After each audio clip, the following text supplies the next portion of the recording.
Hey guys म आशिक र स्वागत छ तपाईँलाई आशिक इन्फो युट्युब च्यानलमा। साथीहरू, प्रिभियस भिडियोजहरूमा हामीले अडिटको कोड अफ इथिक्स को बारेमा चाहिँ डिस्कस गरेका थियौँ र हामीले लगभग लगभग मात्रै होइन सबै नै कोड अफ इथिक्स चाहिँ सकाइसकेका छौँ र अरू केही कोड अफ इथिक्सहरू छन् जुन चाहिँ त्यति खासै चाहिँ रेलिभेन्ट छैन, त्यसलाई चाहिँ मैले छोडिदिएको छु। जस्तै मिनिमम फीको कुरा छ, सिलिङ ओभर द अडिटको कुराहरू छ। त्यो चाहिँ म किन छोडिदिएको छु भन्दाखेरि छोडेको चाहिँ खासमा होइन, त्यसको छोड्नुको पछाडि केही कारण छ। किन छोडेको छु भन्दाखेरि त्यसलाई मैले चाहिँ डाइरेक्टली क्वेसनद्वारा नै गर्छु हो, त्यही भएर चाहिँ मैले त्यसलाई छोडेको छु। र आज हामी कोड अफ इथिक्सको केही इक्जाममा आएको क्वेसन प्लस इक्जाममा नआएको क्वेसन पनि हेर्छौँ। लगभग चाहिँ इक्जाममा आएको क्वेसनहरू नै छ। सो त्यसलाई चाहिँ हामी कसरी यहाँ एन्सर लेखेको छ र त्यसको चाहिँ एन्सर के हुन्छ र केस स्टडी चाहिँ कसरी सोधिएको हुन्छ भन्ने कुरालाई चाहिँ बढी ध्यान दिन्छौँ कि वास्तवमा कोड अफ एथिक्सबाट चाहिँ क्वेसन वास्तवमा सोधेको चाहिँ कसरी हुन्छ, कसरी चाहिँ हिन्ट दिएको हुन्छ कि हामीलाई यो चाहिँ कुन कोड अफ एथिक्सबाट सोधेको छ त, कुन टपिकबाट सोधेको छ त, कसरी हामी त्यसलाई चाहिँ आइडेन्टिफाई गर्न सक्छौँ भन्ने कुरा चाहिँ हामी त्यो क्वेसन पढेर बुझ्छौँ। कुन ठाउँमा चाहिँ हामीलाई हिन्ट दिएको हुन्छ है, त्यो चाहिँ हामी थाहा पाउँछौँ। ठिक छ। अनि त्यसलाई चाहिँ कसरी रिलेट गर्न सकिन्छ एउटा स्पेसिफिक कोड अफ एथिक्ससँग। ओके, सो टाइमलाई वेस्ट नगरिकन सिधै हामी यसलाई चाहिँ स्टार्ट गरौँ हाम्रो क्वेसन सिरिजलाई। Question number 1, Ram, a chartered accountant, prepared a project report for one of his clients to obtain a bank finance long term of rupees 50 lakh from a commercial bank. एउटा राम भन्ने छ chartered accountant जुन चाहिँ एउटा project report बनायो अरे आफ्नो एउटा क्लाइन्टको लागि, जुन चाहिँ ब्याङ्क फाइनेन्स चाहिँ पाउनुपर्ने छ एउटा कमर्सियल ब्याङ्कबाट 50 लाख रुपियाँको है। Consequent to the transaction of the loan by the bank, यदि ब्याङ्कले लोन दियो भने Ram charge 2% fee on the figures of loan sanction. जति फी ब्याङ्कले दिन्छ त्यो फीको चाहिँ 2% रामले के गर्छ त फी चार्ज गर्छ।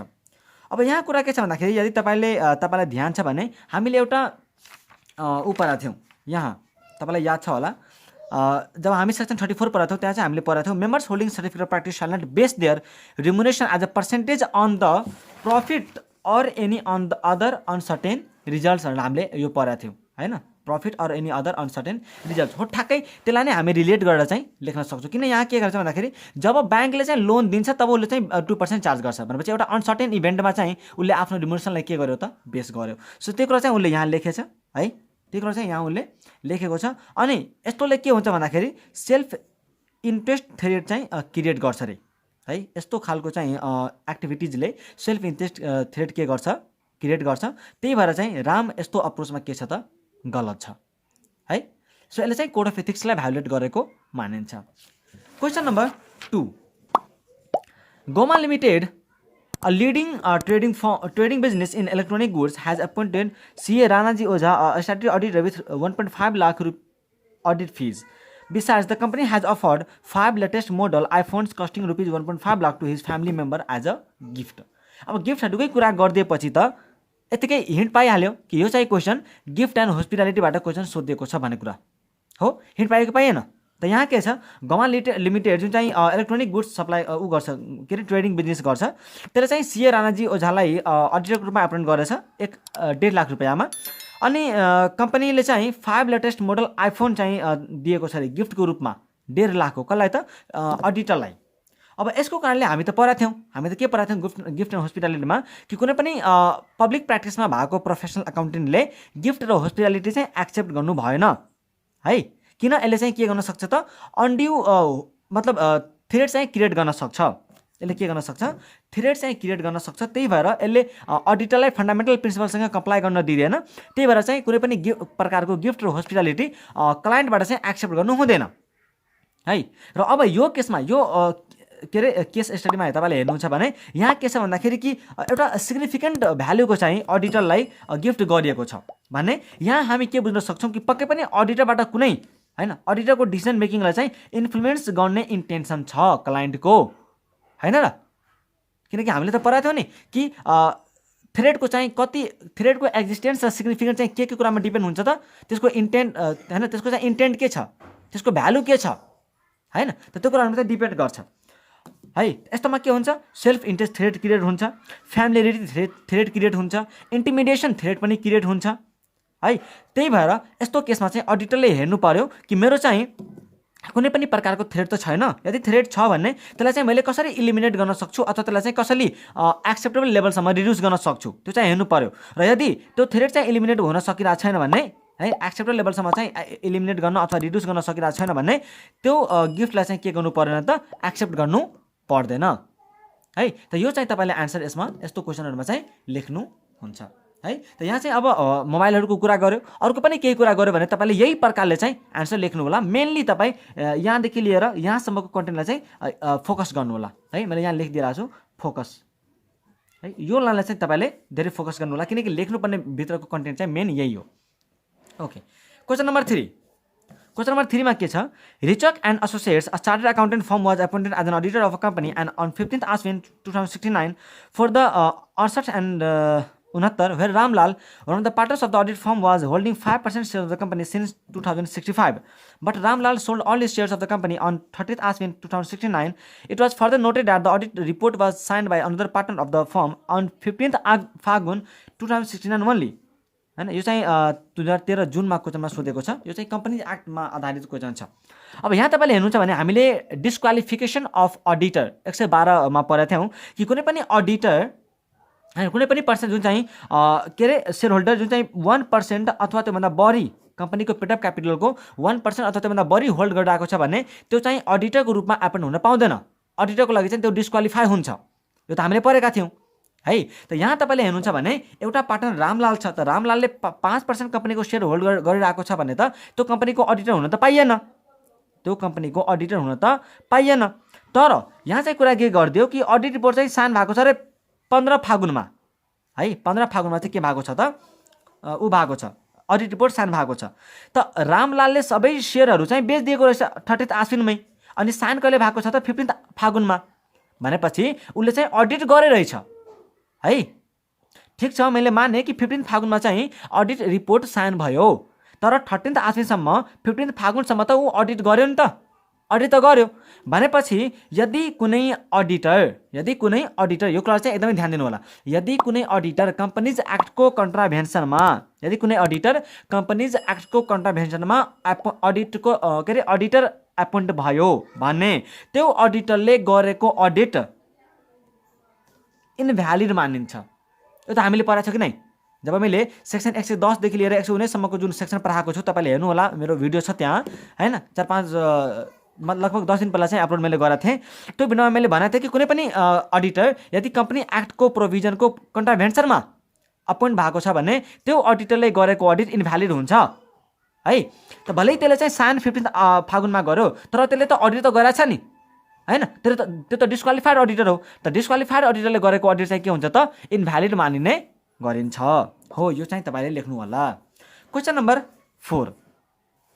Mr. Saroj Khandelwal, a professional accountant and a member of ICANN, performs his auditing service in a country other than Nepal. अब अदर देन नेपालको कुरा गर्ने बित्तिकै तपाईँले एउटा कुरा चाहिँ पटक्कै माइन्डमा आइहाल्छ होला, त्यो हो क्रस बोर्डर एक्टिभिटिज। जुन हामीले लगभग यही एउटाभन्दा के अरे योभन्दा पहिला जुन मैले भिडियो अपलोड गरेको छु त्यो भिडियोमा चाहिँ हामीले पढाएको थियौँ क्रस बोर्डर एक्टिभिटिज यो वाला। र यो क्रस बोर्डर एक्टिभिटी चाहिँ मैले एकदमै मजाले चाहिँ सिकाएको छु त्यसमा। त तपाईँले यो क्वेसन चाहिँ यही रिलेटेड छ र यही कन्टेन्ट नै लेख्नुपर्ने यही हो है। यसकै कन्टेन्ट हामीले चाहिँ त्यहाँ D2 सार्च दिनुपर्छ, अरू के पनि गाउनु पर्दैन।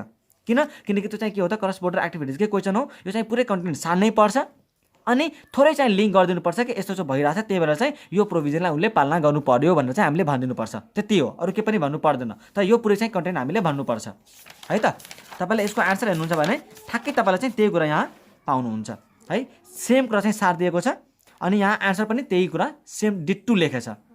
ठिक छ, त म चाहिँ यो क्वेसनलाई अगाडि पढिनँ, कुरो त्यही हो। तपाईँले पढ्ने बित्तिकै होइन नेपालभन्दा अरू कुनै देशमा ऊ गर्छ भने यसमा चाहिँ अरू कुनै कोड अफ इथिक्स छँदै छैन, एउटै छ त्यही क्रस बोर्डर एक्टिभिटिज। यतिकै चाहिँ माइन्डमा आइहाल्छ। सो तपाईँ क्वेसन पढ्नु होला, आन्सर चाहिँ D2 सेम छ। त्यसपछि question number 5। Mister Shanti Das, a chartered accountant, audited a religious institution established for purely promoting social values without charging any audit fees. Give your comment. 2011 डिसेम्बरमा सोधेको रहेछ। यो पनि 2011 डिसेम्बरमै सोधेको थियो है।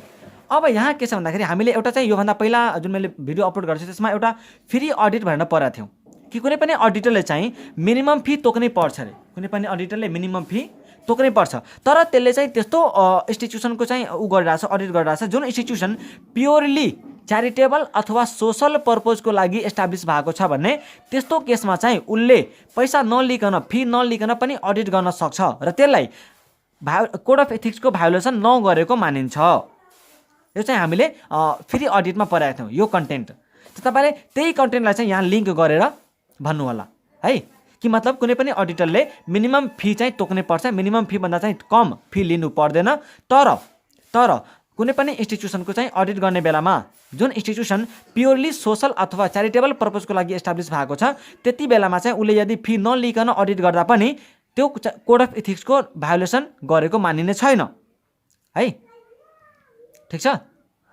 तर त्यो इन्स्टिट्युसनको चाहिँ 2 लाखभन्दा कम ट्रान्जेक्सन भएको हुनु पर्यो, यो चाहिँ हामीले मेन्सन गर्नुपर्छ।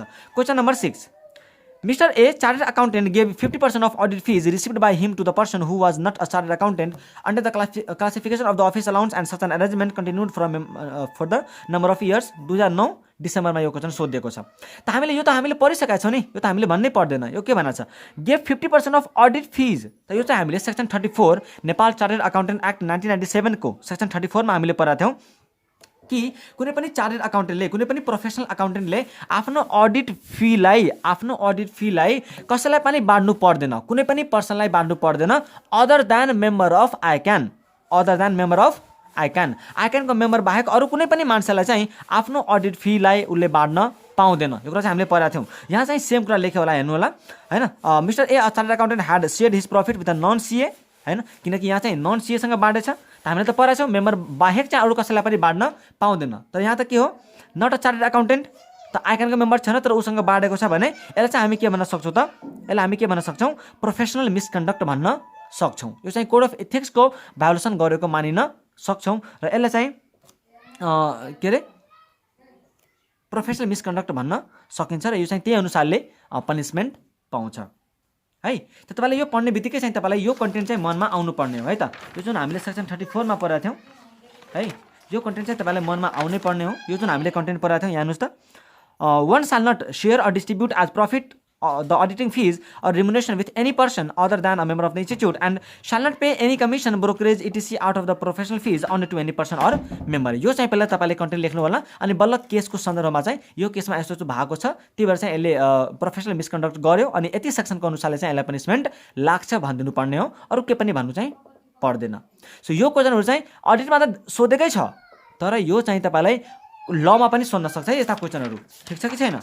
लमा पनि सोध्न सक्छ, किनकि यो चाहिँ लमा पनि छ नि त, यो त लमा पनि छ हैन, त्यही भएर चाहिँ लमा पनि तपाईँलाई यो क्वेसन आउन सक्छ। त क्वेसन नम्बर 6 पनि भयो। Question number 7, mister Vaidya who is practising a chartered accountant accepted his appointment as an auditor at lower fee than the audit fee charged by the previous auditor. पहिला जुन अडिटर जति fee charge गरेको थियो त्योभन्दा कम fee लिएर चाहिँ mister वैद्यले चाहिँ के गरेछ त, अडिट एपोइन्टमेन्ट एक्सेप्ट गरेछ। Some of the practising accountant claim that mister Vaidya has obtained the audit by undercutting. अनि केही प्र्याक्टिसिङ अकाउन्टेन्टहरू चाहिँ के भनेछ भन्दाखेरि कि मिस्टर वैद्यले अडिट एपोइन्टमेन्ट एक्सेप्ट गरेछ अन्डर कटिङ गरेर, मतलब केही पैसा चाहिँ छुट गरेर गरेछ अरे। यो चाहिँ 2009 डिसेम्बरमा सोधेको रहेछ, त्यति चाहिँ क्वेसन भनेछ। यो त हामीले पढाएको थियौँ फिज एन्ड कमिसन भनेर, फिस एन्ड कमिसन भनेर हामीले पढिसकेका छौँ र त्यसमा हामीले के पढाएको थियौँ कि कुनै पनि अडिटरले चाहिँ आफ्नो फी तोक्ने बेलामा चाहिँ केही कुराहरूलाई ध्यान दिनुपर्छ। त्यो के हो भन्दाखेरि कि त्यहाँ चाहिँ कति स्किल र कति नलेजको काम लाग्छ, लेभल अफ ट्रेनिङ र एक्सपिरियन्स चाहिँ कति चाहिन्छ है, त्यो काम गर्नलाई कति टाइम चाहिँ नेसेसरीली लाग्छ, आवश्यक रूपमा चाहिँ त्यो सर्भिस प्रोभाइड गर्नलाई कति टाइम लाग्छ, अनि त्यो काम गर्दा चाहिँ मेरो रिस्पोन्सिबिलिटी कति रहन्छ त, यो सबै कुरालाई चाहिँ ध्यानमा दिएर अनि बल्ल आफ्नो पैसा चाहिँ तोक्नु पर्छ। र अर्को कुरा हामीले के पढाएको थियौँ कि कुनै पनि अडिट एक्सेप्ट गर्ने बेलामा चाहिँ प्रिभियस अडिटरले चार्ज गरेको भन्दा मैले यदि कम चार्ज गरेँ भने यसलाई चाहिँ तपाईँले प्रोफेसनल कोड मिसकन्डक्ट भन्नै पर्छ भन्ने छैन, यो चाहिँ प्रोफेसनल मिसकन्डक्ट हुन्छ नै भन्ने चाहिँ छैन है। हो, यसलाई चाहिँ हामीले प्रोफेसनल मिसकन्डक्ट भन्न सक्छौँ है, प्रोफेसनल मिसकन्डक्ट भन्न सक्छौँ यदि त्यसले चाहिँ भोल्युम अफ ट्रान्जेक्सनलाई नहेरिकन, त्यसले चाहिँ टाइमलाई नहेरिकन र यो कुरालाई चाहिँ नहेरिकन उसले आफ्नो फी तोकेको छ भने यसलाई चाहिँ हामीले प्रोफेसनल मिसकन्डक्ट भन्न सक्छौँ। त हामीले हेर्नु पर्यो कि त्यो चार्टर्ड अकाउन्टेन्टले यदि जो सबै कुरालाई चाहिँ ध्यानमा राखेर आफ्नो फी तोकेको छ भने एकदमै सही छ, त्यसले चाहिँ प्रोफेसनल मिसकन्डक्ट गरेको मानिँदैन। तर यो कुरालाई चाहिँ ध्यान नगरेर यदि त्यसले क्लाइन्टलाई चाहिँ सोलिसिट गर्नलाई क्लाइन्टलाई सोलिसिट गर्नलाई इन्फ्लुएन्स गर्नलाई चाहिँ गरेको छ भने त्यसलाई चाहिँ फेरि प्रोफेसनल मिसकन्डक्ट मानिन सकिन्छ। अब छ question number 13। Question number 13, Pradhan Gimire and Associates, a firm of chartered accountant, has 2 partners. The firm is already holding audit of 100 companies, including audit of 20 public limited companies. The firm is further offered for the audit of Premier Investment Limited.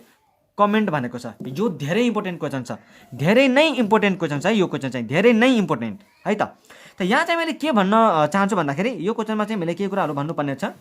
यहाँ चाहिँ तपाईलाई ceiling over the number of audit भन्ने एउटा code of ethics छ, त्यसको related चाहिँ यो question सोधिएको छ। यहाँ हामीले के भन्नुपर्छ भन्दाखेरि कि कुनै पनि एउटा पार्टनरले है, कुनै पनि एउटा पार्टनरले, म चाहिँ पहिला तपाईलाई भनिदिन्छु कि कुनै पनि एउटा फर्मको पार्टनरले चाहिँ 100 वटा कम्पनीको चाहिँ अडिट गर्न पाउँछ एउटा फाइनेन्सियल इयरमा। 100 वटा कम्पनीको अडिट गर्दा चाहिँ यसले 10 वटा भन्दा चाहिँ पब्लिक 10 वटा भन्दा बढी पब्लिक लिमिटेड चाहिँ हुनु पाइएन है। एउटा पार्टनरले कुनै हैन, एउटा पार्टनरले म्याक्सिमम एउटा फाइनेन्सियल इयरमा चाहिँ 100 वटा कम्पनीको अडिट गर्न पाउँछ र त्यो 100 मा चाहिँ 10 वटा पब्लिक लिमिटेड कम्पनी पनि इन्क्लुड हुन्छ। 10 वटा भन्दा चाहिँ बढी पब्लिक लिमिटेड कम्पनी हैन हुनु भएन है त। अब यहाँ के छ हेर्नु होला, प्रिमियर इन्भेस्टमेन्ट लिमिटेड के छ, प्रिमियर इन्भेस्टमेन्ट लिमिटेड। त प्रिमियर इन्भेस्टमेन्ट लिमिटेड त के हो, पब्लिक लिमिटेड कम्पनी हो। त पब्लिक लिमिटेड कम्पनीमा अब चाहिँ हेर्नु होला तपाईले, उसले के गरेछ त, a form of chartered accountant has 2 partner. त दुईटा पार्टनर छ भने त यसले म्याक्सिमम कति अडिट गर्न पाइयो, 200 अडिट गर्न पाइयो हो, किनकि एउटा पार्टनरको 100 छ भने दुईटा पार्टनरको 200 हुने भयो। अनि पब्लिक लिमिटेड चाहिँ त्यसमा कति हुने भयो त, 20 वटा हुने भयो, किनकि एउटा पार्टनरको 10 छ भने दुईटा पार्टनरको चाहिँ 20 हुने भयो पब्लिक लिमिटेड कम्पनी। अब यहाँ तपाईले हेर्नु होला, The firm is already holding of audit companies of 100 companies, including 20 public limited companies. The 20 वटा पब्लिक कम्पनी त भइसकेछ। अनि the firm is further offered for the audit of Premier Investment Limited भनेको छ है। त 20 वटा पब्लिक लिमिटेड कम्पनी भन्दा चाहिँ बढी पब्लिक लिमिटेड कम्पनी हुन पर्दैन, हुन पाउँदैन, ठीक छ। उसले चाहिँ 200 अडिट गर्न पाउँछ, त्यो त मैले माने। त 100 कम्पनी चाहिँ उसले होल्ड गरेछ, त्यसमा चाहिँ 20 वटा पब्लिक लिमिटेड कम्पनी छ। त यसमा चाहिँ पुगेन, यहाँ चाहिँ फेरि 100 गरेछ अनि टोटल त 120 मात्रै भएको छ, गर्न चाहिँ अझै उसले 100 पाउँछ। तर जुन 20 वटाको पब्लिक लिमिटेड कम्पनीको जुन ऊ छ लिमिट, त्यो त उसले के अरे रिच गरिसकेको छ नि त। पब्लिक लिमिटेड कम्पनीको जुन लिमिट छ त्यो त उसले रिच गरिसकेको छ। त्यही भएर चाहिँ अब उसले एक्स्ट्रा एउटा पनि पब्लिक लिमिटेड कम्पनीको अडिट गर्न पाउँदैन, ठीक छ। सो यहाँ तपाईले हेर्नु होला, A member holding certificate of practice can perform the audit of not more than 100 entities, एउटा भन्दा 100 भन्दा चाहिँ बढी इन्टिटीको उसले अडिट गर्न पाउँदैन इन अ फाइनेन्शियल इयर, एउटा फाइनेन्शियल इयरमा। Out of which audit of public company shall not exceed 10, एउटा पार्टनरको चाहिँ एउटा मेम्बरको भनेको छ। त 10 भन्दा चाहिँ बढी पब्लिक लिमिटेड कम्पनी इन्क्लुड हुनु भएन, बढी हुनु भएन। The above limit is applicable for each member of a partnership firm, एउटा पार्टनरको लागि है। However, audit of certain entity having turnover of less than 20 lakh is not included while calculating the above limit. त यो जुन माथिको जुन limit भनेको छ त्यो लिमिटमा चाहिँ 20 लाख भन्दा कम ट्रान्ज्याक्सन भएको एन्टिटीहरूलाई चाहिँ इन्क्लुड गरिएको छैन है। अब केसको बारेमा चाहिँ कुरा गर्छ, the firm can take maximum of 200 audit, किनकि दुईटा पार्टनर छ त्यही भएर चाहिँ 200। But the number of public company audit can not exceed 20 हैन, एउटाको 10 भने दुईटाको चाहिँ 20 हुने भयो। अनि as the firm is already holding 20 public limited companies, उसले चाहिँ पहिले 20 वटा पब्लिक लिमिटेड कम्पनीको अडिट गरिसकेको छ। त्यही भएर चाहिँ प्रधान घिमिरे एन्ड एसोसिएट्स त्यो firm can not take the audit of premier investment limited. त्यही भएर चाहिँ अब ऊ प्रिमियर इन्भेस्टमेन्ट लिमिटेडको चाहिँ अडिट गर्न पाउँदैन, किनकि यो पनि एउटा के हो त, पब्लिक लिमिटेड कम्पनी नै हो, ठिक छ।